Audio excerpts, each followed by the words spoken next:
चलिए देखिए, कल थर्ड क्वेश्चन तक कंप्लीट कर लिया था, आज स्टार्ट करेंगे क्वेश्चन नंबर 4 से।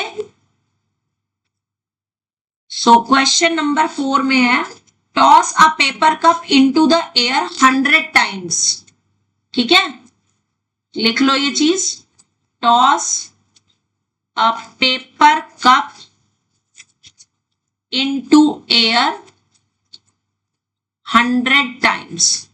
अब जब आपने पेपर कप को टॉस किया तो जब वो वापस नीचे आएगा तो उसकी पोजीशन क्या क्या हो सकती है? 3 पोजीशन दिखा रखी है इन्होंने। या तो हो सकता है कि वो paper cup as it is इस सीधी पोजीशन में आ जाए, या हो सकता है कि वो पेपर कप जो है वो उल्टा हो जाए, और या हो सकता है कि वो पेपर कप जो है वो इस फॉर्म में आ जाए, लाइक दिस। तो 3 पोजीशन हो सकती है। लेटा हुआ चाहे वो किसी भी डायरेक्शन में हो, चाहे इधर हो मुंह, चाहे उधर हो, कहीं पे भी हो सकता है। तो बेसिकली 3 पोजीशन हो सकती है। तो after each toss record whether the cup lands on its bottom, upside down and its top और ऑन इट्स साइड। ठीक है, ये क्या चीज है? ये वाली पोजीशन दे रखी है, whether cup lands on its bottom, on its bottom. ठीक है, ये किस फॉर्म में दे रखा है? Upside, upside down.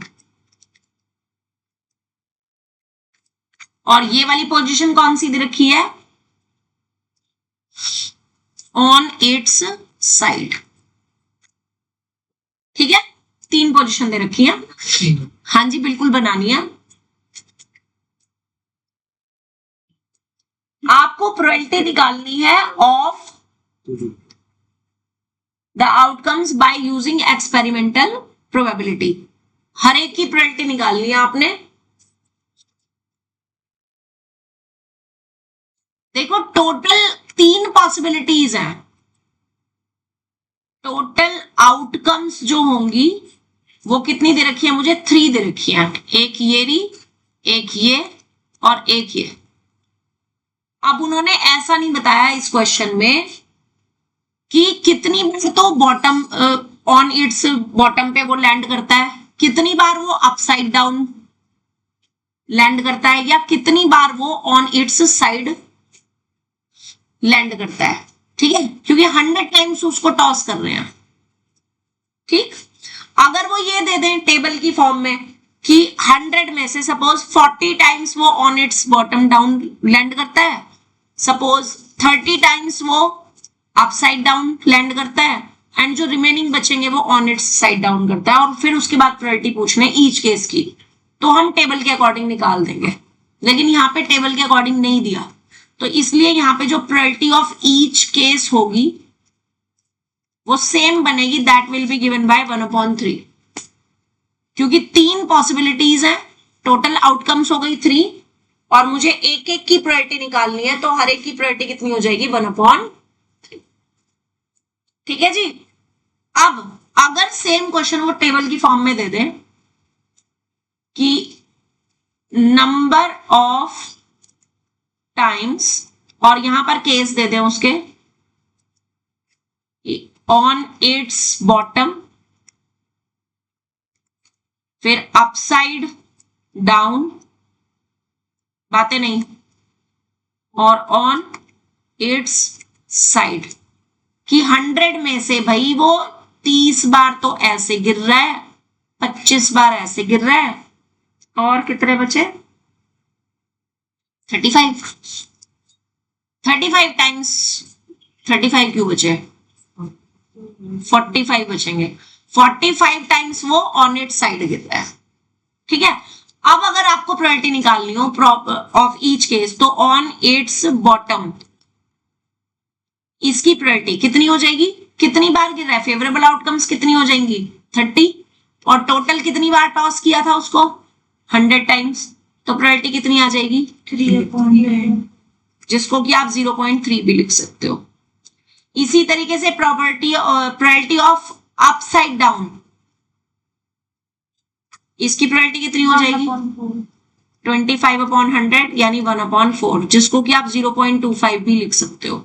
अब मैं डायरेक्ट कैसे लिख रही हूँ, डिवाइड नहीं कर रही हूँ, मैं ऐसे कर रही हूँ, यहाँ पे देखो अपॉन अपॉन में नीचे 100 है तो 2 प्लेस राइट से 2 प्लेस पहले डेसिमल लग जाएगा, यानी कि यहां और यहां पर इस जगह डेसिमल लग जाएगा। ठीक है, तो चाहे मैं डेसिमल की फॉर्म में लिखूं चाहे अपॉन की फॉर्म में, योर चॉइस। और ऐसी लास्ट वाली की प्रोबेबिलिटी बताओ। 0.45 यस, ऑन इट्स साइड जो होगा दैट विल बी 45/100, जिसको कि आप अगर अपॉन की फॉर्म में लिखोगे तो 9/20 लिखोगे, एंड अगर डेसिमल की फॉर्म में लिखोगे तो 0.45। ठीक है, क्वेश्चन समझ आ गया? ठीक, अगला जो क्वेश्चन है वो डाइस पर डिपेंड करता है। Question number 5, what is the probability of getting an even number when rolling a fair 6-sided dice? A fair 6-sided या 6-faced डाइस इज रोल्ड। तो सबसे पहले तो वो यही पूछेंगे कि टोटल आउटकम्स बताओ क्या क्या होंगी। 6 कौन कौन सी? 1 2 3 4 5 या 6। इनमें से इवन कौन कौन से है? ये इवन है, ये इवन है और ये इवन है। तो जो प्रोबेबिलिटी ऑफ होगी वो इवन नंबर की वो कितनी हो जाएगी? 3/6 अपॉन, यानी कि 1/, ठीक है।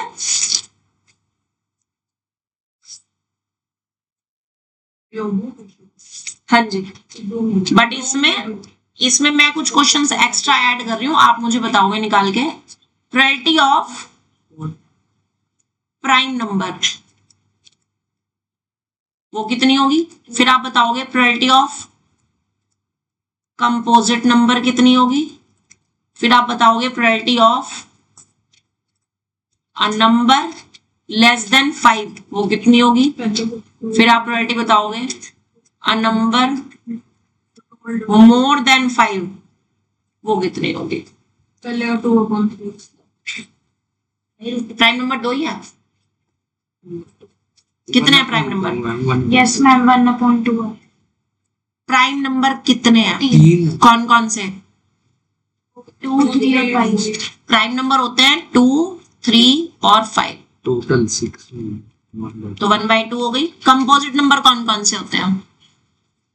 6 and 4 और 6 4 और 6। तो प्रोबेबिलिटी कितनी हो गई? 1/3 नंबर ग्रेटर देन 5 लेस। अच्छा, ये भी मैंने ग्रेटर लिख दिया, ये भी लिख दिया। एक मिनट, वो नंबर यहाँ पे लेस देन लिखना था ना, यहाँ लेस देन 5 है और यहाँ पर ग्रेटर देन 5। ग्रेटर देन के साथ इक्वल भी कर लेना। 2.6 1/3 अब 5 से छोटे नंबर 1 2 3 4 4 है, और ग्रेटर देन और इक्वल्स टू 5 में 2 है। इक्वल भी लगा दिया था ना मैंने। ग्रेटर देन इक्वल्स टू 5 में 5 या 6। बोलो, क्वेश्चन समझ आ गया? अभी कर रहे हो। कर लो कर लो कर लो।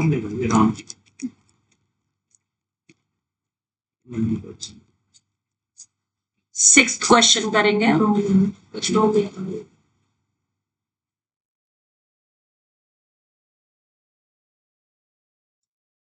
मन्नत, क्वेश्चन नंबर 6 पढ़ो।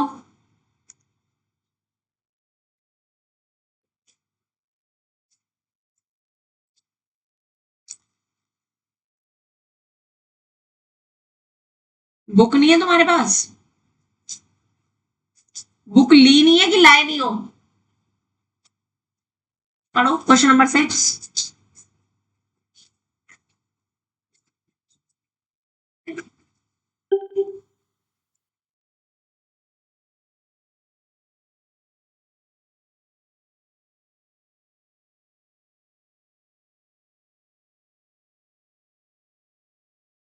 It's very late.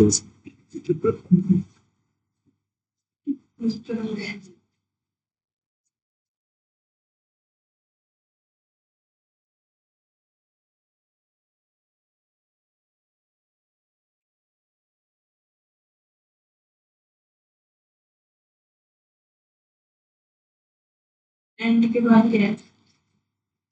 एंड तो मैंने लिखा ही नहीं, एंड 3 कम्स 3 टाइम्स। एक 6 साइडेड डाइस है जिसको कि 12 बार रोल किया, जिसमें से 3 बार 3 आ रहा है, तो 3 आने की प्रोबेबिलिटी कितनी हो जाएगी? 1 है बच्चे क्या है? 1/4 3/12, क्योंकि 3 कितनी बार आ रहा है? 3 बार आ रहा है। 1/4 यस, ठीक है।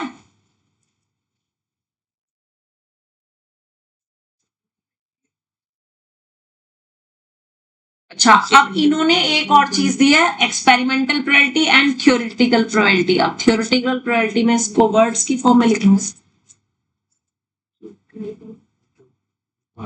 मेरी कॉपी है, आई वांट टू रीड।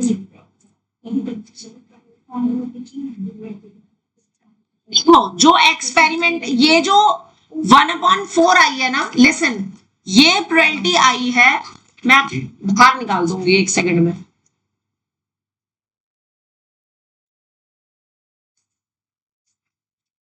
ये जो 1/4 प्रोबेबिलिटी आई है 3 आने की, ये एक्सपेरिमेंटल प्रोबेबिलिटी कहलाती है। This is called experimental probability.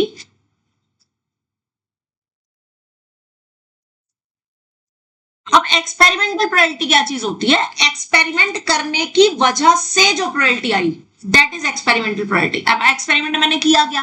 मैंने 6 साइडेड डाइस को 12 बार थ्रो किया है, तो ये मेरा एक्सपेरिमेंट हुआ ना, जिसमें से 3 कितनी बार आ रहा है? 3 बार आ रहा है, तो प्रोबेबिलिटी क्या बन गई? 3/12 यानी कि 1/4। इसको क्या बोलते हैं? एक्सपेरिमेंटल। अब वो सेकंड पार्ट में कह रहा है find the theoretical probability, theoretical probability. तो थ्योरेटिकल प्रोबेबिलिटी का मतलब है कि उस पर्टिकुलर डाइस में 3 कितनी बार होता है? एक ही बार होता है, और टोटल आउटकम्स कितनी होती है उसमें? 6 होती है। तो आपके पास जो थ्योरेटिकल प्रोबेबिलिटी हो जाएगी किसकी? 3 आने की। थ्योरेटिकल प्रोबेबिलिटी ऑफ गेटिंग 3, यानी आप ऐसे लिखोगे P3 इज 1/6। डिफरेंस समझ आया कि नहीं?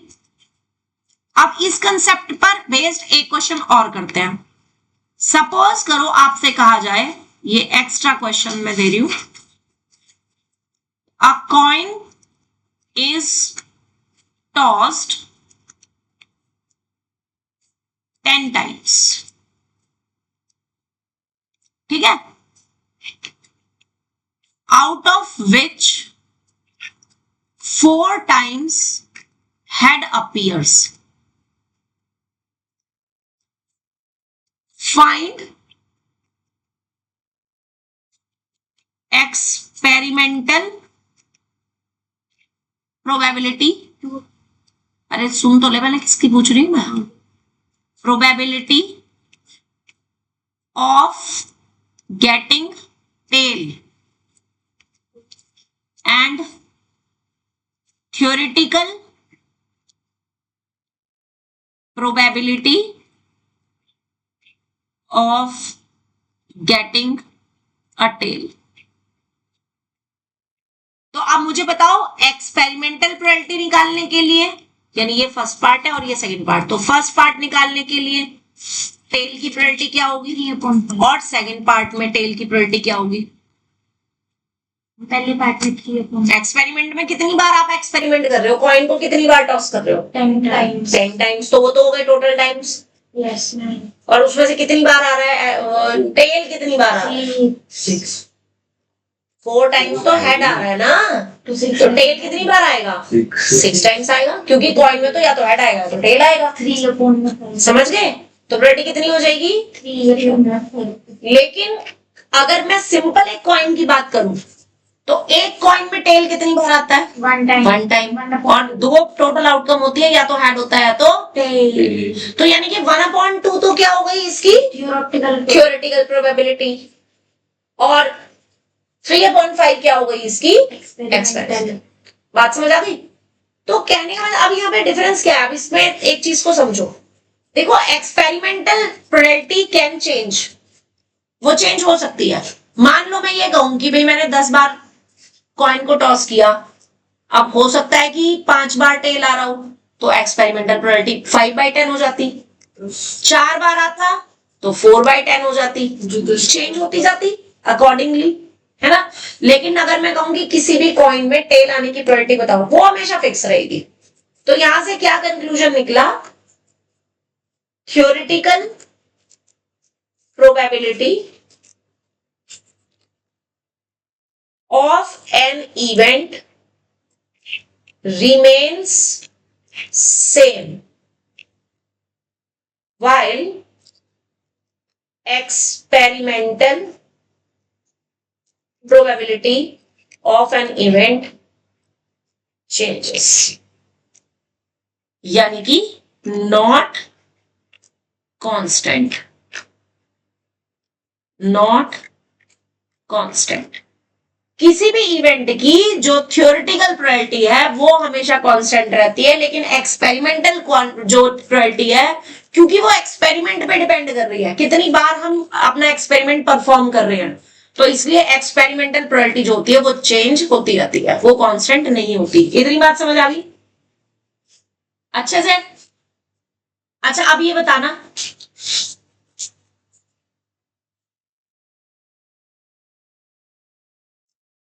अगर इसी टाइप में मैं क्वेश्चन ये दे दूं, इसी में कि if coin is tossed 100 times,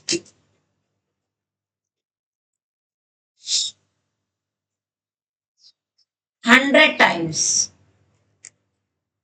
how many times tail occurs, तब टेल कितना मिलेगा। तो मैं किससे मल्टीप्लाई करूंगी 100 को, तब मैं कौन सी प्रोबेबिलिटी कंसीडर करूंगी, थ्योरेटिकल या एक्सपेरिमेंटल? एक्सपेरिमेंटल। यस, तब हमें ये वाली प्रोबेबिलिटी कंसीडर करनी है।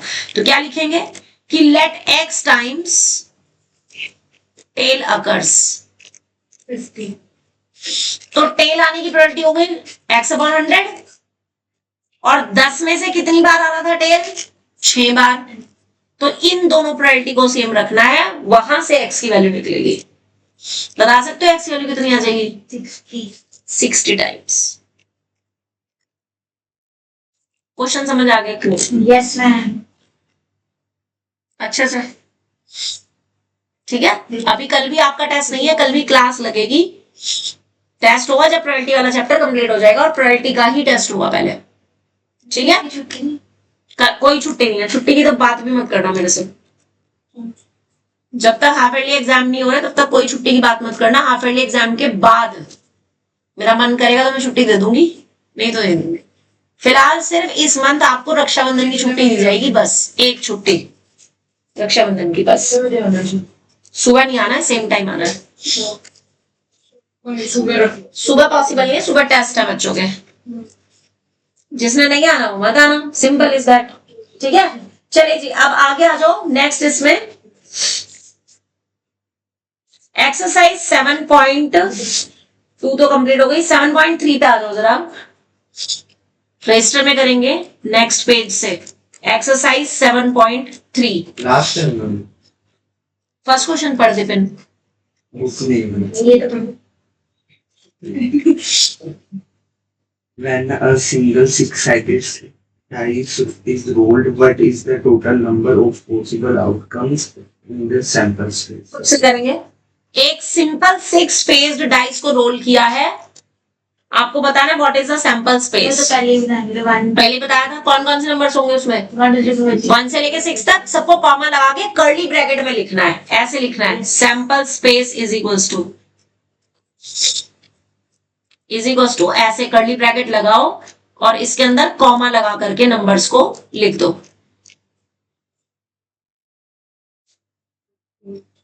ठीक है। आयुष सेकंड क्वेश्चन पढ़ो। For the following experiment, write down the sample space S. हाँ, Rolling a die and tossing a coin together. Yes. अब आपको सैंपल स्पेस लिखने हैं कब, rolling a die and tossing a coin together. अब जरा ध्यान से समझना, देखो डाई पे हमारे पास आउटकम्स पॉसिबल हैं 1, 2, 3, 4, 5 या 6, ये 6 पॉसिबिलिटीज हैं। है कि नहीं? और जबकि कॉइन में हमारे पास कौन कौन सी दो पॉसिबिलिटीज होती हैं, हेड या टेल। तो अब जो टोटल आउटकम्स बनेंगी that will be given by 6 into 2। 6 outcomes तो हो गई डाइस की, 2 आउटकम्स कॉइन की, यानी कि टोटल आउटकम्स होंगी 12। और वो कौन कौन सी होंगी तो वो हम मेंशन करेंगे सैंपल स्पेस में। और वो कौन कौन सी होंगी, हो सकता है 1 के साथ हेड आ रहा हो, या हो सकता है 1 के साथ टेल आ रहा हो सकता है, या हो सकता है 2 के साथ हेड आ रहा हो और 2 के साथ टेल आ रहा हो। एंड रेस्ट ऑफ द आप लिखेंगे खुद से।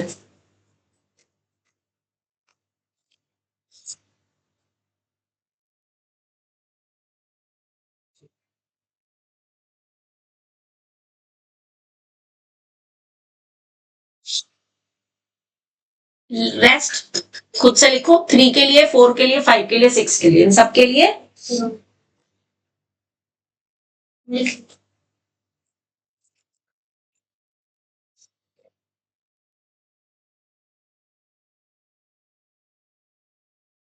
ठीक है।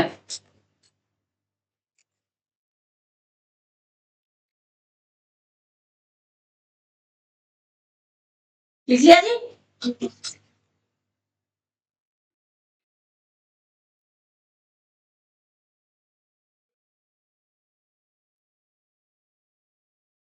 एक क्वेश्चन मैं एक्स्ट्रा दे रही हूं, जरा खुद से बताना। अ मैन हैज 5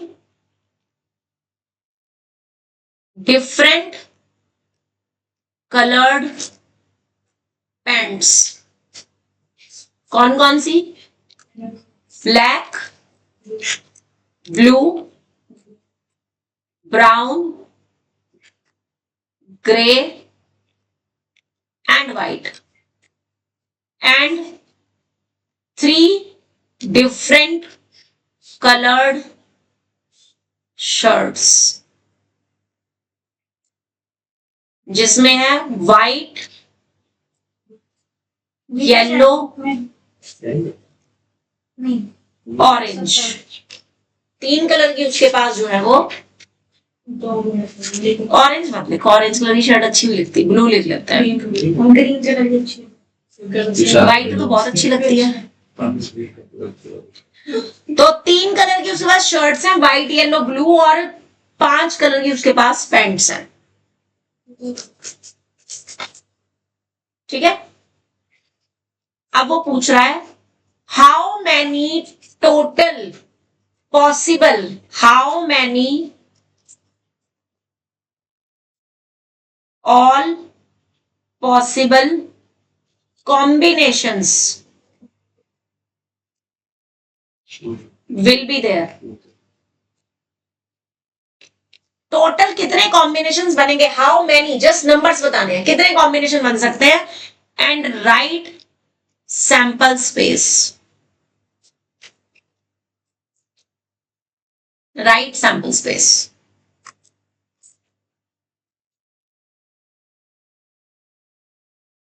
अब इस क्वेश्चन में आपने क्या करना है, आपने पहले ना इनको लेट कर लेना है कि लेट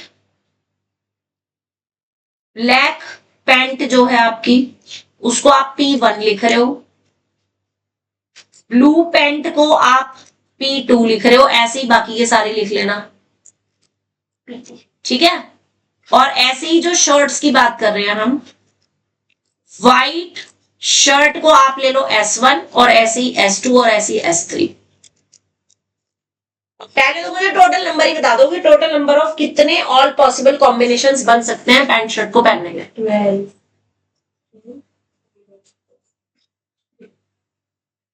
16 16 कैसे?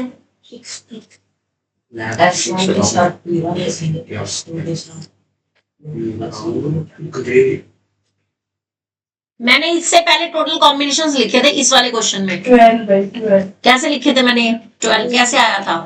मल्टीप्लाई करके मल्टीप्लाई करके आया था, आया था ना। बस उसी तरीके से यहाँ पे बताओ ऑल पॉसिबल आउटकम्स कितने बनेंगे। अच्छा 5 into 3 18 कब से होने लगे भाई? 15 पॉसिबल आउटकम्स बनेंगे। अब वो जो जब तुम सैंपल स्पेस लिखोगे तो कैसे लिखोगे? लाइक आपने S1 शर्ट को इन सबके साथ लिखना है, यानी कि S1 P1, S1 P2, S1 P3, S1 P4, S1 P5, 5 pairs बन गए S1 के साथ, 5 ही पेयर्स S2 के साथ बनेंगे, 5 ही पेयर्स S3 के साथ बनेंगे, 5।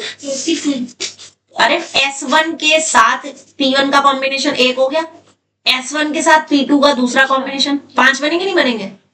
तो हर एक शर्ट के साथ 5 कॉम्बिनेशन बन जाएंगे।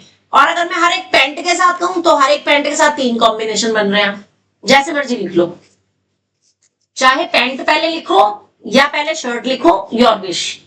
देख के कोई किसी से ना लिखे, सबकी आंखें देख रही हूं मैं।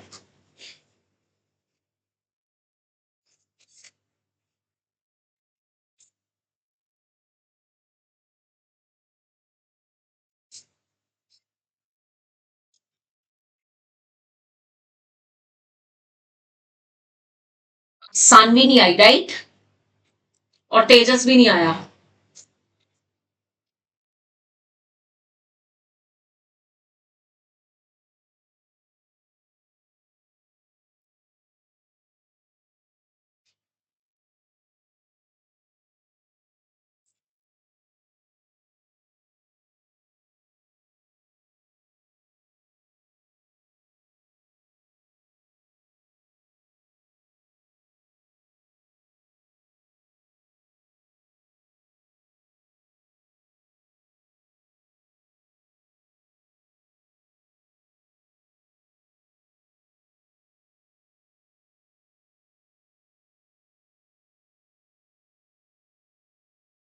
बेटे सर से हाथ हटा, भूमिक।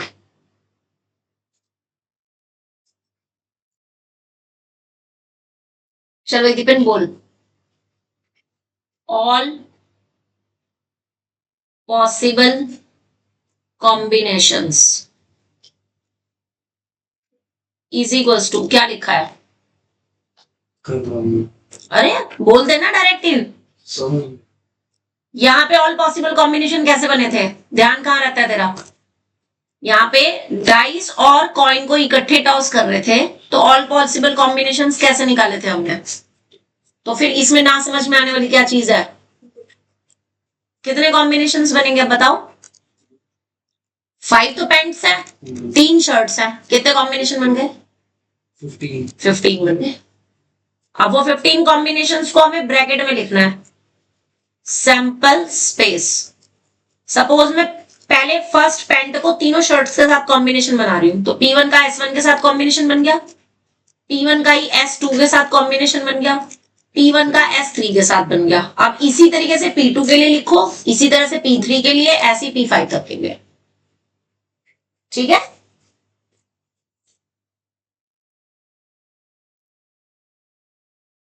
ठीक है, करो करो करो। चल बोल अरमन, क्या लिखूं आगे मैं?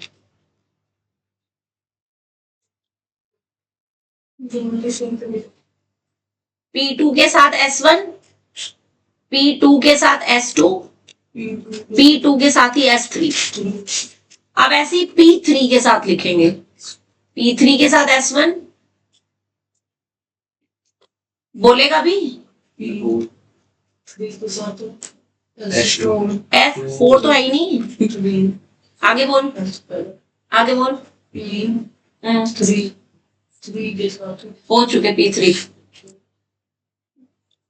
P4 के साथ S1, P4 के साथ S2, P4 के साथ S3। अगला P5 के साथ S1, P5 के साथ S2, P5 के साथ S3। That's it. लगी समझ? लगी समझ?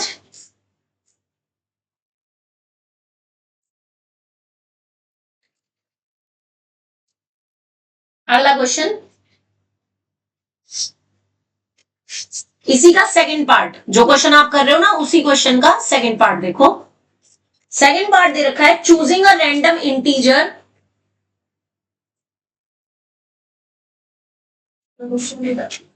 रैंडम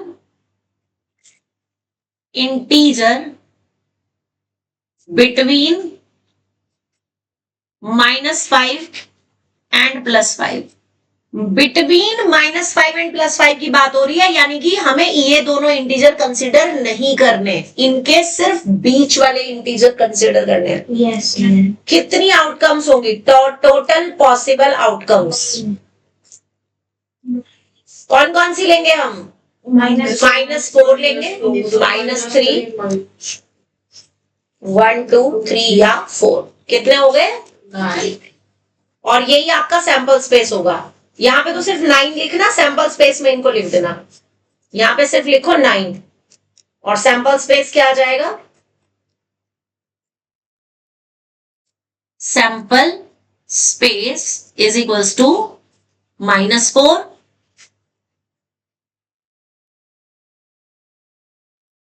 -3 -2 -1 0 1 2 3 और 4। ठीक है।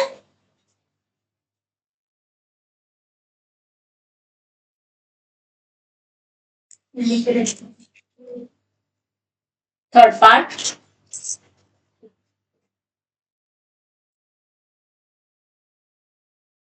a bag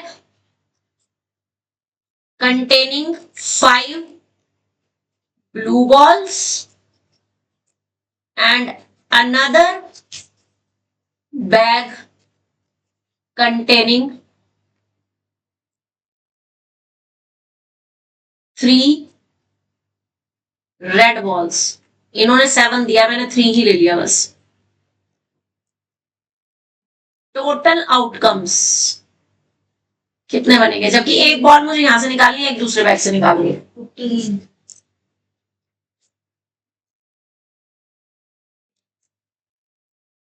15 हो गया। अब इसमें ब्लू बॉल्स हैं 5, तो मैं इनको B1 B2 B3 B4 और B5 लिख सकती हूँ। ब्लू बॉल है, कैपिटल लेटर्स में भी लिख सकते हो इफ यू विश। और ये कैसी है? रेड बॉल्स हैं, 3 रेड बॉल्स हैं, तो मैं इसको R1 R2 और R3 लिख रही हूँ। तो सैंपल स्पेस बताओ क्या आएगा? ब्लू ग्रीन को G1 मैंने यहाँ पे ब्लू और रेड ली है, ग्रीन ली नहीं। उसको B1। हाँ,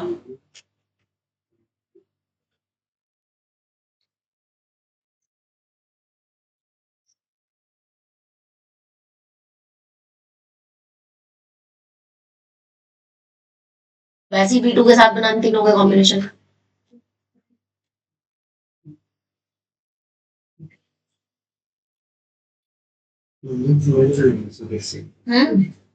समझ नहीं आया, मैं तो समझ रही हूँ। बोलो बोलो बोलो, किसे नहीं समझ आया? किसे नहीं आया समझ? मंथन मंथन, एक बैग में 5 ब्लू बॉल है और दूसरे बैग में 3 रेड बॉल है। कितने पॉसिबल कॉम्बिनेशंस निकल सकते हैं? कैसे आया? सिंपल। अब उनका सैंपल स्पेस लिखो, जैसे यहाँ पे लिखा था ना पैंट शर्ट के लिए, ऐसे ही यहाँ पे आ जाएगा। लिखो कितना आएगा?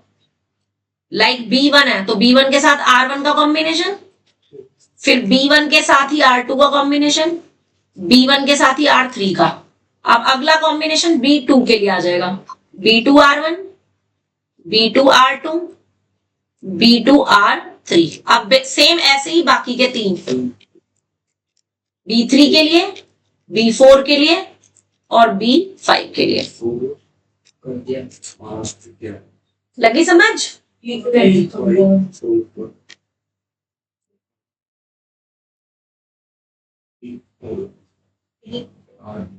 है, लिख लो। Then question number 3, last question of this exercise. In a village fair there are 3 popular snacks. 3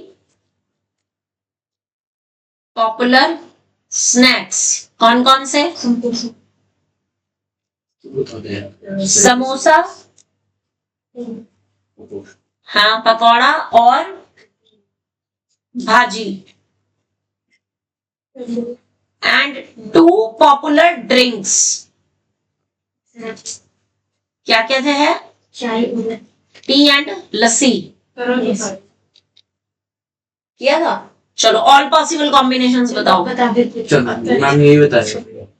all possible outcomes बोलो मंथन। ऑल पॉसिबल कॉम्बिनेशंस कितने बन सकते हैं?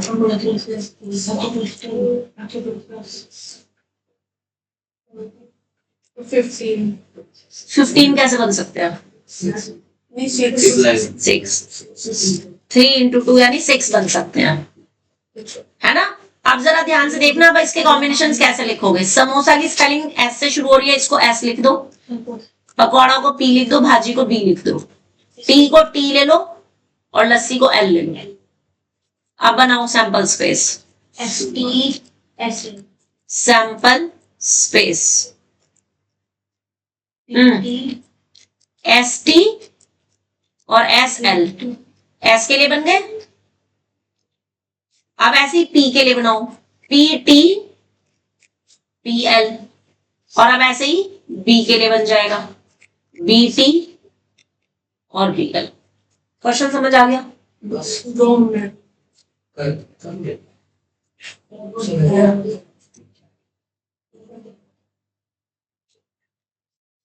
नेक्स्ट है इसका, आप में फॉर्मूला नोटबुक में लिखेंगे ट्री डायग्राम। ट्री डायग्राम, और ये बनाने के लिए आएगा ट्री डायग्राम। इसको बोलते हैं, जैसे हम मान लो कोई एक्सपेरिमेंट को, अगर किसी एक्सपेरिमेंट को हम मल्टीपल टाइम्स रिपीट कर रहे हो या 2 डिफरेंट एक्सपेरिमेंट को एक साथ परफॉर्म कर रहे हो, तब हम टी डायग्राम बनाते हैं। सो क्या लिखेंगे हम इसमें कि when an experiment is performed multiple times और 2 or different experiments, 2 or more different experiments are performed simultaneously,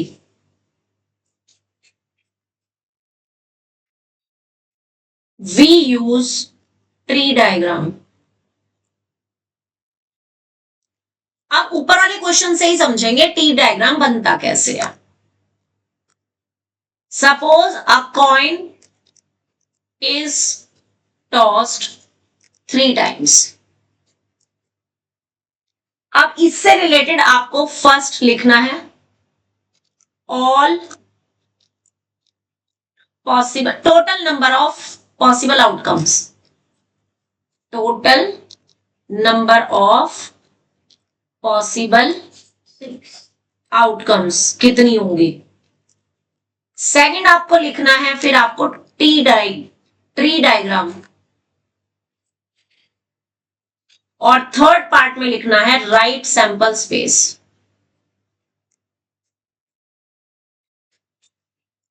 लगी समझ? अब जरा समझो फर्स्ट पार्ट का answer, total number of possible outcomes कितनी होंगी। एक कॉइन में कितनी आउटकम होती है? 2, या तो हेड या तो टेल, है ना। कॉइन में सिर्फ 2 आउटकम होती हैं, या तो हेड या तो टेल। 2 आउटकम्स हो गई। कितने कॉइन को एक साथ टॉस कर रहे हो, या कॉइन को कितने टाइम्स टॉस कर रहे हो? 3 टाइम्स। तो 3 बार ही 2 आ सकते हैं। तो टोटल आउटकम्स कैसे मिलेगी? 2 into 2 into 2 कितना आ जाएगा? 8, ना कि 6। अभी ऊपर किया है ना हमने। कि हमेशा टोटल आउटकम्स निकालने के लिए हम क्या करते हैं? मल्टीप्लाई करते हैं, ऐड नहीं करते, है ना। चाहे मैं एक कॉइन को 3 बार टॉस करूं, चाहे मैं 3 कॉइन्स को एक साथ टॉस करूं, इज द सेम थिंग। अब एक कॉइन में 2 आउटकम्स होती हैं, तो टोटल आउटकम्स कितनी मिलेंगी? 2 into 2 into 2 विच इज 8। अब वो टी डायग्राम से समझेंगे, देखो बहुत आसानी से पता चल जाएगा कि वो 8 आउटकम्स कैसे होंगी। जब हमने पहला कॉइन टॉस किया, कॉइन 1, ठीक है, तो कॉइन 1 से मेरे पास दो पॉसिबल आउटकम्स आ गई, हेड या टेल। आ गई या नहीं? हेड आने की प्रोबेबिलिटी भी 1/2, टेल आने की प्रोबेबिलिटी भी 1/2। अब मैं कौन सा कॉइन टॉस कर रही हूं? सेकंड वाला कॉइन, सेकंड। तो सेकंड कॉइन में हेड आ गया तब भी दूसरे कॉइन पे दो पॉसिबिलिटी है, या तो हेड या तो टेल। और ऐसी अगर टेल आ गया तब भी दो पॉसिबिलिटीज है, या तो हेड या तो टेल। और अगेन 1/2 1/2, ऐसी 1/2 1/2, क्योंकि कॉइन की तो जो हेड और टेल आने की प्रोबेबिलिटी है वो सेम होती है 1/2। अब इसके बाद अगर मैं एक और कॉइन टॉस करूं, थर्ड कॉइन, तो फिर से मेरे पास हर एक से रिलेटेड दो दो पॉसिबिलिटीज हो जाएंगी या नहीं? यानी हेड या टेल। वेट, हेड और टेल आगे लिखना है, यहां नहीं लिखना। या तो हेड या तो टेल, या तो हेड या तो टेल, या तो हेड या तो tail, tail head, tail head या टेल, और लास्टली भी हेड या टेल। और हर एक की वापस प्रायोरिटी सेम 1/2। यही होता है। इसको हम बोलते हैं ट्री डायग्राम।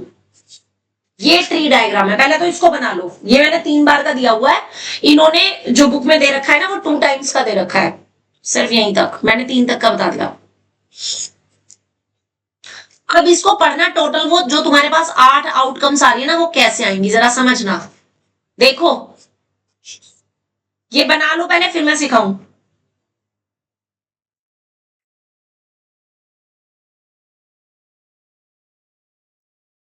आपने पढ़ना इसी हिसाब से, जैसे मैं यहां पे सर्कल करूंगी, ठीक है? देखो रूट कैसे लेंगे। शुभश्री लिख लिया? कितना रहता है? करो फटाफट कर लो, पहले सब लिख लो पहले यहां तक।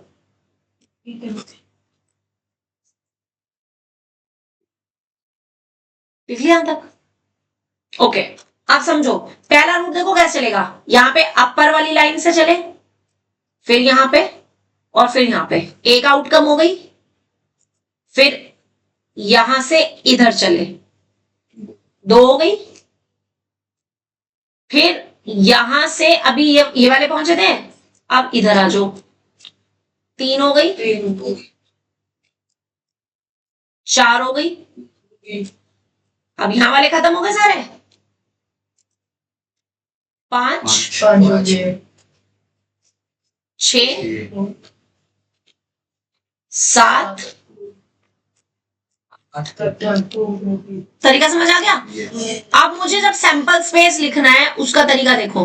सैंपल स्पेस पहले मैं डायग्राम से पढ़ना सिखाऊंगी तुम्हें, और फिर इसको बिना डायग्राम के भी बनाना सिखाऊंगी। ठीक, डायग्राम से पढ़ने के लिए जरा ध्यान देंगे। लिखोगे आप, एक मैं लिख करके दिखा रही हूं, जैसे ये वाला हेड, हेड और हेड। तो पहले वाली आउटकम हो गई हेड हेड हेड। अगले वाली क्या आएगी? इधर देखो, हेड और हेड के साथ tail, head head tail, right? अब अगले वाली आउटकम क्या आएगी? Tail head. इधर देखो, head tail head, head tail head. अगले वाली में क्या आएगा? Head tail tail, head tail tail. और अगली 2 और बतानी है। हाँ जी, नेक्स्ट बोलो जरा। यहां से हेड टेल टेल यहां तक आ गया। हाँ, अब यहां से बताओ, tell head head, tail head head. अगले वाले में टेल हेड टेल।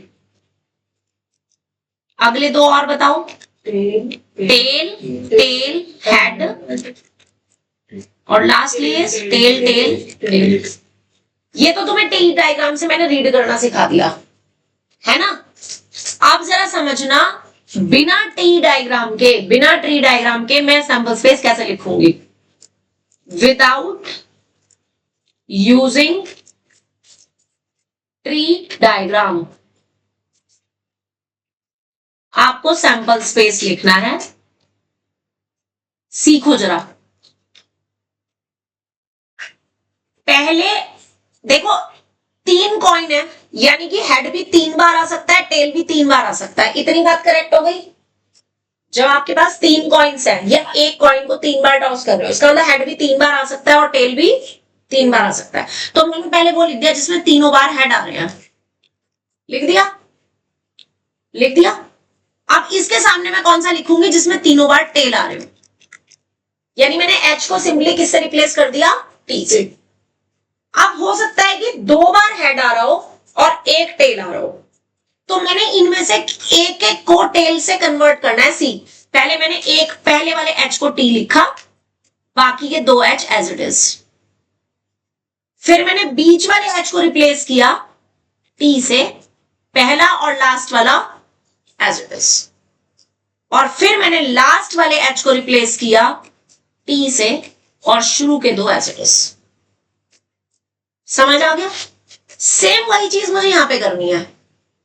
पहले मैं सिर्फ पहले वाले टेल को एच लिख दूंगी, बाकी 2 टी एज इट इज। अगले स्टेप में सिर्फ बीच वाले टेल को हेड लिख देंगे, बाकी 2 as it is. And lastly last वाले टेल को हेड लिख देंगे, बाकी सारे एज इट इज। आप मुझे ये बता सकते हो कि इसमें 2 टेल कितनी बार आ रहे हैं? कितनी बार 2 टेल आ रहे हैं? 4 times। 3 बार आ रहे हैं। 2 टेल्स सिर्फ इन 3 केसेस में आ रहे हैं। 2 बार हेड कितनी बार आ रहे हैं? 3 बार आ रहे हैं। 0 टेल की कोई भी टेल ना आए, नो टेल कितनी बार आ रहा है? 1 टाइम्स, जबकि तीनों पे हेड आ रहा हो। 3 टेल्स कितनी बार आ रहे हैं? 1 टाइम्स। समझ आ गया? Yes। कल हम इसको आगे कंटिन्यू करेंगे। इतना पढ़ के आप ठीक है जी।